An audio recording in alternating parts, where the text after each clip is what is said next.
Hello. Good morning.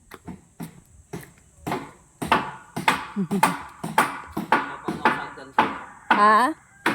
Kailangan talaga natin i-open to dito. Masyado mababa. Ito yung sinasabi ko sa inyo na, di ba, may biga ako rito. Ito biga. I-squala ko ng pagano para ito libre open.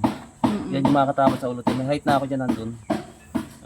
Isulat ko dito. Kasi ito, masyado na mababa kung 226. Oh. Inano ko kanina, sinukat ko ito eh. So, ang Ito plano kasi, mo? ang ano kasi nito, ito, biga to ilalim ng hagdan natin, itong landing na yan. Oo. Tuloy-tuloy yan doon. Yun ang delikado. Niyan, yung height niyan, tsaka yung doon sa may step na yun, yung unang apak, masyado na mababa. Hanggang dito na lang. Kaya ang gawin, ang suggest ko, Alisin yung biga na yun. paliko yung biga ko rito. Ililiko. Lagi ko naman ginagawa yan, te. Sinarabel, matibay, ganyan din ginawa ko. Sige. Mm-mm. Kaysa Kaya lang, maka-aksidente. hindi ko pwede gawin na hindi ko sinasabi sa inyo, kaya inaano ko sana. Oo.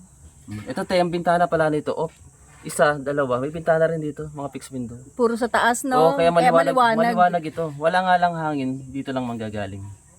Tsaka doon sa taas, yung terrace yung sa taas. Yun ang hangin niya, hindi dito, open dito. Yun ang pinakahangin. Yun. Nakita ni Kuya yung design siguro, Kasi pinag-aralan ito, 170 galing dito. Tapos ito, okay pa yung height niya dito. Kaya lang itong pangalawa na to, alanganin niya dito. Sakto pa naman, okay pa naman. Kaya lang pag yung unang step niya paakyat, dito naman. Kung i-diretso ko to, masyado na mababa.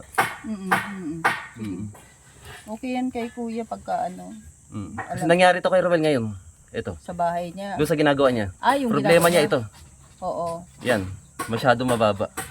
Pag may galing ati, sa Amerika yung may-ari yata sa ibang bansa. Paano kung may kasamang foreigner yun? Oo. 6-footer yung mga foreigner. Mauntog. Bagsak doon. Baka pag-akit plakdaro sa baba. Tama. Delikado. Simento pa naman yan. Ano? Basta ang landing natin, te, galing din sa flooring to, mas mababa ito. Unang may isang 17 cm na paakyat, then isang pang 17 na paakyat naman sa pangalawang landing.